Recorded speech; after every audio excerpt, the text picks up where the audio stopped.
Okay, so we'll start with chapter 7 today. That is on खिलाफत movement. ठीक है, एक छोटा सा चैप्टर है और इसके अंदर 4 मार्क्स वाले 7 and 14 हर कैटेगरी के क्वेश्चंस इसके ऊपर टेस्ट किए जाते हैं. ठीक है, we will start from scratch chapter 17. Oh, sorry, chapter 7.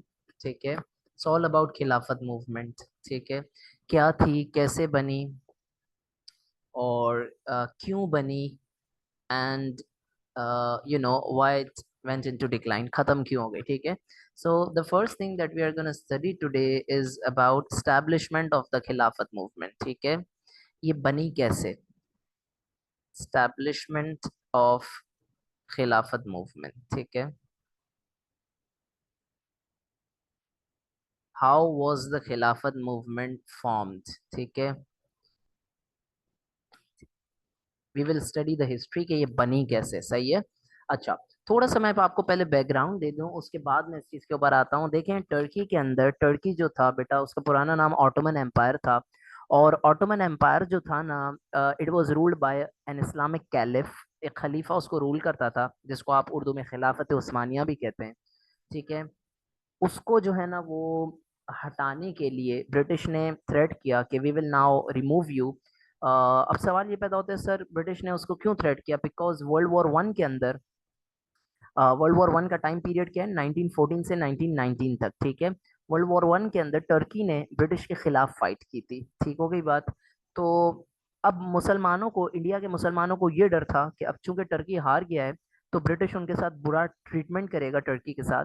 And so the Indian Muslims wanted to save the Khalifa, they wanted to save their empire. इस वजह से उन्होंने खिलाफत मूवमेंट बनाई. ठीक है, ये थोड़ा सा इंट्रोडक्शन था, बैकग्राउंड था.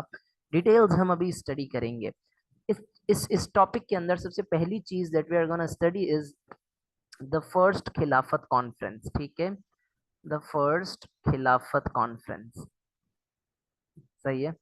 And then I will explain you कि इसके अंदर क्वेश्चन किस कैटेगरी का आता है. ठीक है, द फर्स्ट खिलाफत कॉन्फ्रेंस. मैं हर टोटल 3 कॉन्फ्रेंस हम स्टडी करेंगे और उसके अंदर हम ये कोशिश करेंगे समझने की कि किस तरह हर कॉन्फ्रेंस के बाद एक इंपॉर्टेंट स्टेप आया इन खिलाफत मूवमेंट. ठीक है, फर्स्ट खिलाफत जो कॉन्फ्रेंस थी बेटा, इट टुक प्लेस इन 1919. ठीक है, कब हुई? It took place in 1919. और 1919 में वर्ल्ड वॉर 1 जस्ट खत्म हुई है. ठीक है, हम यहाँ पर टॉप पे प्लेस कर देते हैं अपना वर्ल्ड वॉर 1 का पीरियड. वर्ल्ड वॉर 1 का, the period of World War 1 is from 1914 to 1919. ठीक है, so the first Khilafat conference took place in 1919 and it occurred, yeah, it took place, it was organized in Delhi. ठीक है, it was organized in Delhi. Delhi के अंदर इसको organise किया गया था. ठीक है, इस कॉन्फ्रेंस के बेटा, जो भी कॉन्फ्रेंस होती है उस कॉन्फ्रेंस का कोई ना कोई प्रेसिडेंट होता है. ठीक है, so this conference was presided, या जो प्रेसिडेंट थे, आपका जाना माना और सुना हुआ नाम होगा. ठीक है, मौलवी फजलुल हक. ठीक है, he was the president of this Congress. President समझ, आप प्रेसिडेंट का मतलब क्या होता है? आप आज अगर कोई भी कॉन्फ्रेंस में जाते हैं तो उसके अंदर देर इज अ की नोट एड्रेस, या ऑर्गेनाइजिंग कमेटी होती है, जो मेन बंदा होता है कॉन्फ्रेंस का, जो हर चीज को लॉजिस्टिक्स हो गए, या जो दूसरे स्पीकर्स हैं उनको किस तरह लेकर के चलना है. सो दैट और या फिर जो है ना वो द की नोट स्पीकर, जो main main the presentation of the conference is the key note speech, right. तो ये जो प्रेसिडेंट थे इस कॉन्फ्रेंस के, वो मौलवी फजलुल हक थे. ठीक है, यानी ये जो भी बोलते हैं उसको बड़ी तवज्जो के साथ सुना जाता. ठीक है, जाहिर सी बात है, मैंने आपको बताया ये जो भी बात करते उसको बड़ी तवज्जो के साथ सुना जाता. तो मौलवी फजलुल हक ने जो है वो इस चीज को हाईलाइट किया इस कॉन्फ्रेंस के अंदर. मौलवी फजलुल हक ने he did one thing, he highlighted in his address. ठीक है, इन्होंने की स्पीच दी और की स्पीच या एड्रेस के अंदर बेटा इन्होंने ये हाईलाइट किया. क्या हाईलाइट किया? इन्होंने ये हाईलाइट किया कि अगर हमें ऑटोमन एम्पायर को बचाना है, अगर हमें टर्की को बचाना है, so we will need to stop the British. And in order to stop the British we will need the support of non Muslims. ठीक है, इन्होंने क्या हाईलाइट किया? इन्होंने हाईलाइट किया the need to get the support of non-Muslims. अब यहाँ पर सवाल ये पैदा होता है कि सर नॉन मुस्लिम्स का सपोर्ट क्यों जरूरी था? जाहिर सी बात है, इंडिया के अंदर जो मेजॉरिटी में थे they were non Muslims, right? India के अंदर जो मेजॉरिटी में लोग थे they were non Muslims, and hence it was necessary for the Muslims कि अगर उनको अपनी खिलाफत मूवमेंट को सक्सेसफुल बनाना है, so they will need the support of non Muslims. तो मौलवी फजलुल हक ने इस बात को पकड़ लिया और हाईलाइट किया कि हमें अगर खिलाफत मूवमेंट को सक्सेसफुल बनाना है तो हमें ज़रूरत पड़ेगी, हमें मदद लेनी पड़ेगी. किसकी मदद लेनी पड़ेगी? We will need the help of non Muslims. And यहाँ पर नॉन मुस्लिम्स में मेनली कौन है बेटा? हिंदूज. ठीक है, एंड वी विल स्टडी, हम इसको स्टडी करेंगे थोड़ी देर में कि किस तरह हमने नॉन मुस्लिम्स की मदद ली, और फिर हम ये भी देखेंगे कि क्या उन्होंने मदद हमें की, क्या सच में उनकी नीयतें साफ थी. We will study that. ठीक है. अच्छा, इस खिलाफत कॉन्फ्रेंस के अंदर मुख्तलिफ पार्टीज मौजूद थी. ठीक है, और उन तमाम पार्टीज ने ये अग्री किया कि हमें ब्रिटिश को कन्विंस करना है कि वो कोई भी डिसीजन ऐसा नहीं लेंगे जिससे खिलाफत को, जिससे ऑटोमन एम्पायर को कोई हार्म पहुंचेगा. ठीक है, ऑल पार्टीज जो कि उस वक्त कॉन्फ्रेंस के अंदर मौजूद थी, ठीक है, डिसाइडेड या अग्रीड अपॉन दैट ब्रिटिश को हमें कन्विंस करना है, that British should be convinced not to take any action, any anti Turkish action. ठीक है, should be convinced not to take any Turkish, ठीक है, एंटी टर्किश एक्शन. सारी जो पार्टीज थी यहाँ पर बेटा, उन सब ने मिलकर ये डिसाइड किया, इस चीज के ऊपर अग्री किए कि भाई हमें ब्रिटिश को इस चीज के ऊपर आमादा करना है कि वो कुछ भी ऑटोमन एम्पायर के साथ गलत नहीं करेंगे, कुछ भी गलत नहीं करेंगे. अच्छा बेटा, जब ये कॉन्फ्रेंस एंड हुई तो उस इस कॉन्फ्रेंस की एंड में एक सजेशन दिया गया, और वो बहुत ही काम का सजेशन था. वो सजेशन ये दिया गया कि ब्रिटिश, अब जाहिर है आप लोगों ने देखा, हमने इस चीज को एस्टैब्लिश किया कि सारी पार्टीज ने मिलकर क्या डिसाइड किया, हमें ब्रिटिश को कन्विंस करना है कि कोई एंटी टर्किश एक्शन नहीं ले. अब कन्विंस करने के लिए कैसे कन्विंस किया जाए, तो इसके ऊपर एक सजेशन आया कि हम एक डेलीगेशन बना के भेजेंगे, एक टीम बना के भेजेंगे जो कि इंग्लैंड जाएगी और वहां पर जाकर ब्रिटिश से बात करेगी कि आप कोई भी एंटी टर्किश एक्शन नहीं लोगे, आप कुछ भी ऐसी हरकत नहीं करोगे जिससे हमारा ऑटोमन एम्पायर को कोई हार्म हो. ठीक है, team to be sent to England for this purpose. ठीक है. अच्छा, अब थोड़ा सा मैं आपको रिवाइज करा दूं एक चीज कि सर ये टर्की के खिलाफ ब्रिटिश क्या एक्शन लेने वाले थे. मैंने आपको बताया बेटा, वर्ल्ड वॉर 1 इस चैप्टर का ना जान है, वर्ल्ड वॉर 1. ठीक है, वर्ल्ड वॉर 1 के अंदर बेटा थोड़ा सा आपको मैं बैकग्राउंड दे दूं, ये भी हम डिटेल में भी बात करेंगे इसके ऊपर. वर्ल्ड वॉर 1 के अंदर एक तरफ ब्रिटिश थे, ठीक है, और दूसरी तरफ हमारे पास जर्मन्स थे. ठीक है, टर्की जो थी वो इनके साथ, the Turkey was supporting the Germans. ठीक है, and it was against the British. अब होता क्या है, ब्रिटिश जो है ना वो जंग जीत जाती है World War 1, and now they are punishing their opponents. ठीक है, तो टर्की को भी पनिशमेंट मिलने वाली होती है. तो इंडिया के मुसलमानों को डर होता है कि ऑटोमन एम्पायर के साथ कुछ बुरा नहीं हो, उसको बचाने के लिए इंडिया के मुसलमान खिलाफत मूवमेंट स्टार्ट करते हैं, और कोई भी बड़ा काम करने से पहले कॉन्फ्रेंसेस होती हैं, तो हम उन कॉन्फ्रेंसेस को स्टडी कर रहे हैं. नाउ एक सजेशन दिया गया कि इंग्लैंड भेजी जाएगी एक टीम. ठीक है, और इस सजेशन को इम्प्लीमेंट करने के लिए, टू इम्प्लीमेंट ऑन दिस, और इस चीज का मेक श्योर करने के लिए कि जनाब सारा काम स्मूथली चल रहा है, एक खिलाफत कमेटी बनाई गई. क्या बनाया गया? एक खिलाफत कमेटी बनाई गई. ठीक हो गई बात? अच्छा, नाउ अब इस खिलाफत कमेटी का जो सेक्रेटरी बनाया गया, ये नाम आप लोगों ने सुना है एंड ये बार बार रिपीट होगा. इस खिलाफत कमेटी का जो सेक्रेटरी बनाया गया वो बनाया गया मौलाना शौकत अली. मोहम्मद अली और शौकत अली दो भाई थे.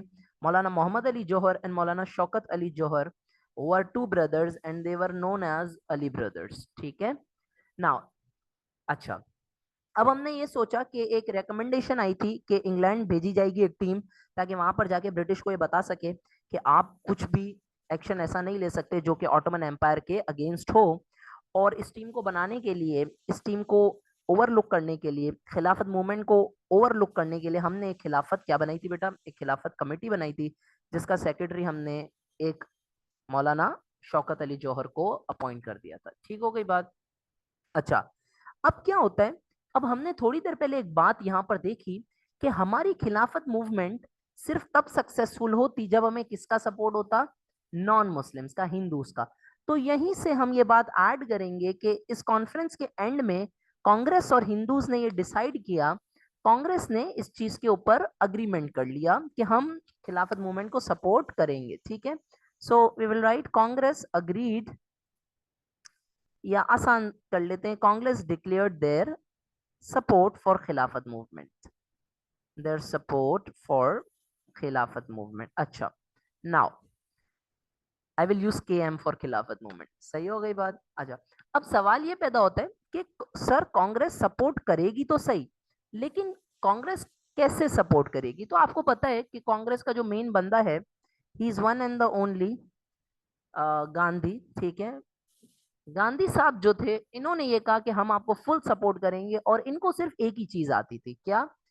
इनको सिर्फ एक ही चीज आती थी कि बॉयकॉट करो ब्रिटिश के गुड्स, जिस तरह स्वदेशी मूवमेंट में हमने पढ़ा था। ठीक है, बॉयकॉट करो ब्रिटिश के गुड्स को, और क्या स्टार्ट करो नॉन कॉरपोरेशन मूवमेंट। हम किसी भी तरीके का कोऑपरेशन ब्रिटिश के साथ नहीं करेंगे। So it they started non cooperation movement, जिसके अंदर हिंदूज ने बोला we will not cooperate in any manner with the British. ठीक है, अच्छा, in this way Gandhi declared and Gandhi और Hindus declared their support for the Khilafat movement. ये पहली खिलाफत कॉन्फ्रेंस की पूरी आपको मैंने शजरा बता दिया भाई, आपको पूरी स्टोरी समझाई कि पहली खिलाफत कॉन्फ्रेंस में क्या हुआ था। As I mentioned earlier there were 3 Khilafat conferences. ठीक है, now will jump to second Khilafat conference. ठीक है, सेकंड खिलाफत कॉन्फ्रेंस। ऑलराइट, अब सेकंड खिलाफत कॉन्फ्रेंस की स्टोरी सुनिएगा जरा गौर से। ठीक है, देखें, सेकंड खिलाफत कॉन्फ्रेंस का year is same as the year of the first RTC. फर्क किसका है? फर्क महीने का है। इट अकर्ड इन दिसंबर और वो नवंबर में हुई थी। ठीक है, first Khilafat conference took place in the month of November 1919। ठीक है, एक महीने बाद हमने दूसरी कॉन्फ्रेंस इस्टेब्लिश की। कहां पर हुई बेटा? पंजाब के अंदर हुई। ये जगह का नाम याद कर लें, आगे काम आएगा अभी थोड़ी देर में। ठीक है, अमृतसर। कहां पर हुई? अमृतसर में हुई। कहां पर हुई? ये कॉन्फ्रेंस हुई अमृतसर के अंदर। ठीक है, ये रीजन कहाँ है? अमृतसर पंजाब के अंदर है। ठीक है, अच्छा, इस कॉन्फ्रेंस के अंदर क्या डिसाइड किया गया? इस कॉन्फ्रेंस के अंदर ये डिसाइड किया गया, देखो अब मैं इसको थोड़ा सा ना फर्स्ट कॉन्फ्रेंस से लिंक करूंगा। देखिए सुनिएगा इस बात को जरा गौर से। फर्स्ट कॉन्फ्रेंस में सारी पार्टीज ने डिसाइड किया कि हम मिलकर खिलाफत मूवमेंट को सपोर्ट करेंगे। गांधी साहब ने बोला कि मैं भी सपोर्ट करूंगा, मैं नॉन कॉपरेशन मूवमेंट चलाऊंगा। एक महीने तक जब गांधी ने नॉन कॉपरेशन मूवमेंट चलाई, तो मुसलमानों को यह एहसास हुआ कि वाकई गांधी हमें सपोर्ट कर रहा है, और अब हमें गांधी को और हेल्प देनी चाहिए, और हमें गांधी को और हेल्प ऑफर करनी चाहिए। सो in the second Khilafat conference सारी पॉलिटिकल पार्टीज ने ये अग्री किया कि हम गांधी को सपोर्ट करेंगे, and we will accept Gandhi as our leader to lead Khilafat movement and to lead non-cooperation movement against the British. ठीक है, all parties accepted that Gandhi, सब पार्टीज ने क्या एक्सेप्ट किया? सब पार्टीज ने एक्सेप्ट किया that Gandhi would lead the non-cooperation movement plus the खिलाफत मूवमेंट, ताकि नॉन कॉपरेशन मूवमेंट चलाएगा ताकि खिलाफत मूवमेंट को सपोर्ट मिल सके। ठीक है, अच्छा, अब अगली चीज, it's also related to the first conference. बेटा फर्स्ट कॉन्फ्रेंस में खिलाफत कमेटी क्यों बनाई गई थी? Why was this Khilafat committee made? क्योंकि ये कमेटी जो है, वो एक टीम भेजती, कहां पर भेजती, इंग्लैंड के अंदर भेजती। तो सेकंड कॉन्फ्रेंस के अंदर क्या होता है, एक टीम जो खिलाफत कमेटी होती है बेटा आपकी, वो एक टीम बना लेती है, ठीक है। अ टीम वाज मेड, और उसको इंग्लैंड भेजा जाता है, ठीक है। A team was made to send to England, ठीक है।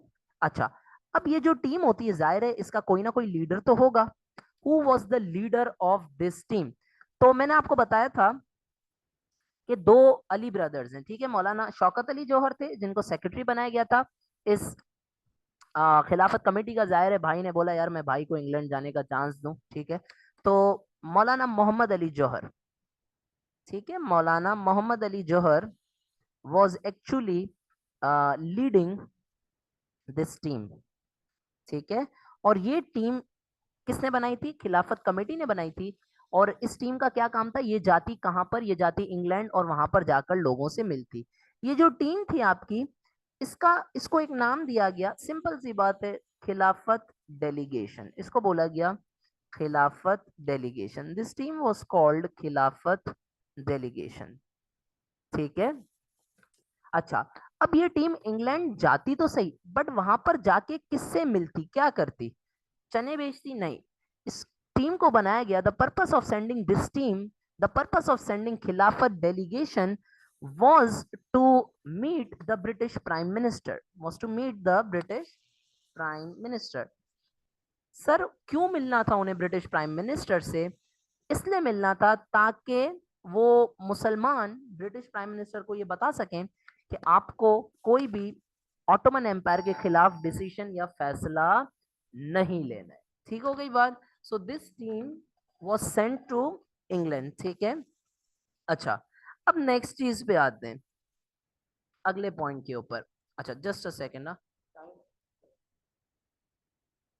अगली चीज के ऊपर आते हैं, ठीक है। तो ये टीम को भेजा गया, क्या कहाँ भेजा गया? इंग्लैंड भेजा गया, ठीक है। अच्छा, अब इस टीम का इंग्लैंड जाना तो सही है भाई, प्लेन की टिकट्स कराई, इंग्लैंड चले गए, आप सब मिलकर पहुंच गए, लेकिन क्या इसका कोई फायदा हुआ? सो आउटकम क्या निकला? इस टीम ने इतनी मेहनत की, ये टीम गई बेचारी, इसका आउटकम क्या निकला? इसका आउटकम ये निकला था कि it was a total failure, ठीक है, फेलियर हो गया।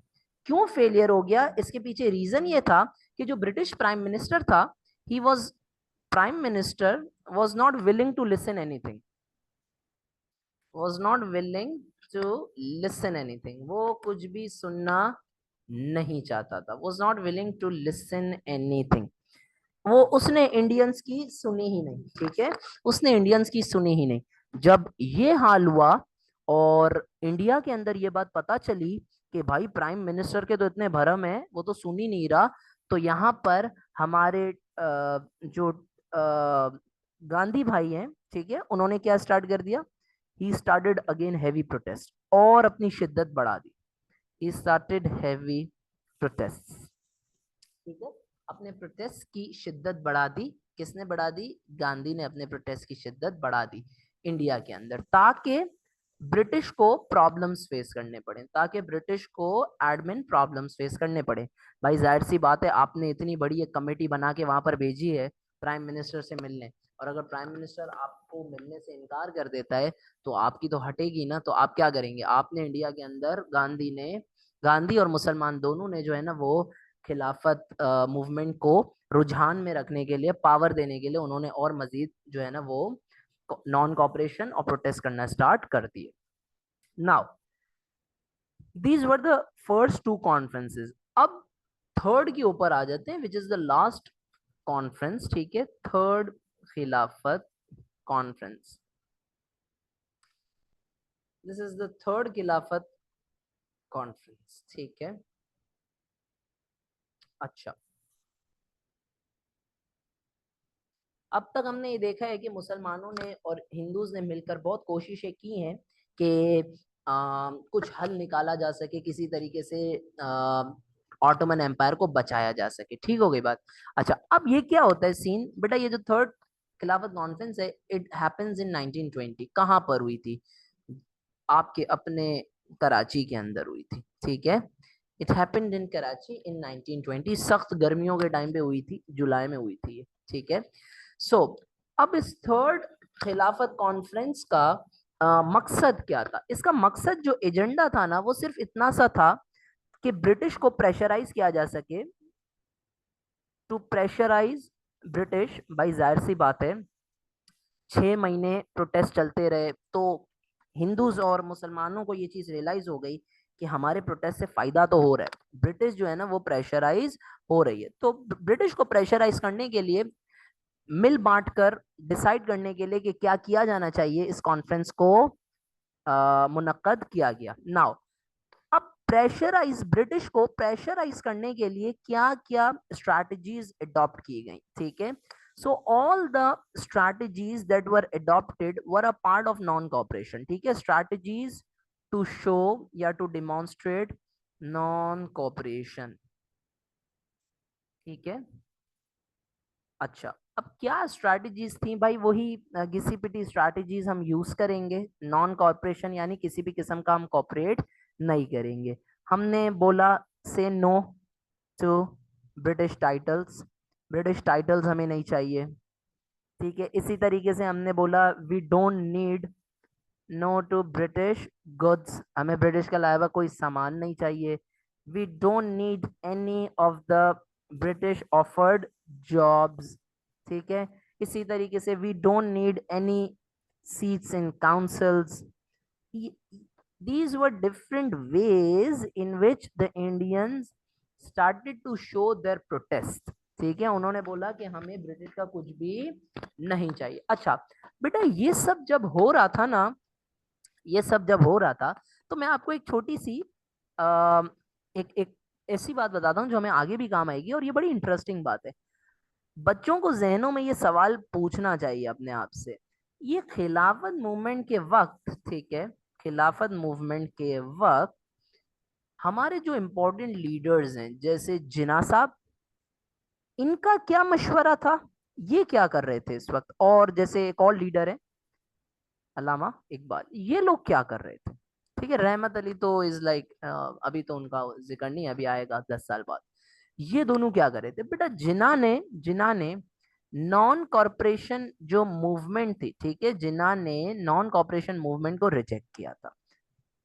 जिन्ना ने बोला था I reject the non cooperation movement because, क्यों रिजेक्ट किया था? बिकॉज जिन्ना का ये कहना था कि इससे वायलेंस होगा, झगड़े फसाद हो जाएंगे, ठीक है, और हालात और खराब होंगे। सर क्या जिन्ना सच बोल रहे थे? क्या जिन्ना का ख्याल सही था? अच्छा, इकबाल ने सपोर्ट किया था, अल्लामा इकबाल सपोर्टेड दिस, ठीक है, सपोर्टेड खिलाफत मूवमेंट। उनका मानना यह था कि उम्मत वाहिदा की बात है, टर्की में रहने वाले मुसलमान भी हमारे भाई हैं, तो इसलिए हमें उनके लिए लड़ना चाहिए। लेकिन जिन्ना ने बोला ये सब बेकार है, नॉन कॉर्पोरेशन मत करो, आप ब्रिटिश से जीत नहीं सकते। तो अब एक सवाल में भी किसी के जहन में आया हो कि सर जिन्ना क्या सच थे? क्या वाकई नॉन कॉर्पोरेशन और इस चीजों से हालात खराब हुए थे? जी हुए थे। We will study an event, Chauri Chaura incident है जो कि मशहूर है, ठीक है, गोरखपुर डिस्ट्रिक्ट के अंदर। बट इसके अलावा भी अगर आप स्टडी करते हैं Indian history, so you come to know कि बहुत सारी ऐसी जगहें थी इंडिया के अंदर, नीलंबर एक्सेट्रा एक्सेट्रा, जहां पर पुलिस के साथ बहुत ज्यादा झगड़े फसाद हुए। इसमें से जो एक पॉपुलराइज कर दिया गया है जिस इवेंट को, that is called the Chauri Chaura incident, जो हम थोड़ी देर में स्टडी करेंगे, ठीक है। ये this was the third Khilafat conference. और इस नॉन कॉरपोरेशन की वजह से, इस नॉन कॉरपोरेशन की वजह से हमारे लिए एक और बड़े मजे की बात हो गई, जो कि साइमल्टेनियसली आपको स्टडी करनी चाहिए।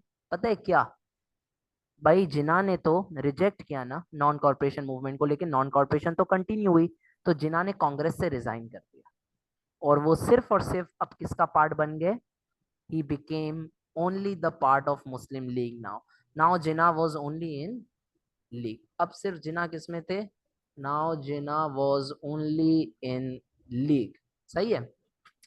कांग्रेस से उन्होंने रिजाइन कर दिया, कांग्रेस को 3 तलाकें दे दी, बोला कांग्रेस से मेरा कुछ भी लेना देना नहीं है, ठीक है। कांग्रेस से उन्होंने रिजाइन कर दिया, इससे हमारा फायदा हो गया, कम से कम वो लीग की तरफ आ गए, ठीक है। So these were the 3 conferences, ठीक है, दीज 3 वर द कॉन्फ्रेंसेस क्यों हुई? ताकि हम खिलाफत मूवमेंट को अच्छे से चला सके। ठीक है, क्यों हुई? ताकि हम खिलाफत मूवमेंट को अच्छे से चला सके। अच्छा, अब सर आपने ये इतना सारा जो लंबी चौड़ी हाँकी है, इसमें से सवाल किस किस्म का था बेटा? इसमें ना सवाल ने, एग्जामिनर ने अभी रिसेंट में एक क्वेश्चन किया है, I will write the question here, ये पास पेपर क्वेश्चन है, ठीक है? अब तुम लोग बोलोगे ओ सर इतना आसान, ये देखो question, what was the what was the all India खिलाफत कॉन्फ्रेंस। बस मैंने तो आपको इतनी डिटेल से पढ़ाया कि 3 कॉन्फ्रेंसेस थी। अब आपको इनमें से कोई से भी 5 पॉइंट्स किसी भी कॉन्फ्रेंस के बारे में याद कर लीजिएगा, आपका काम आसान हो जाएगा। ठीक है, this is for 4 marks. What was the all India खिलाफत कॉन्फ्रेंस। अगर यहाँ पर किसी को कोई प्रॉब्लम है या कोई क्वेश्चन है, प्लीज मुझसे अभी पूछें चैट में टाइप करके। I will wait for 30 seconds. अगर किसी को कोई क्वेश्चन है, अगर रेलेवेंट क्वेश्चन हुआ, आई विल आंसर, प्लीज पूछ लें।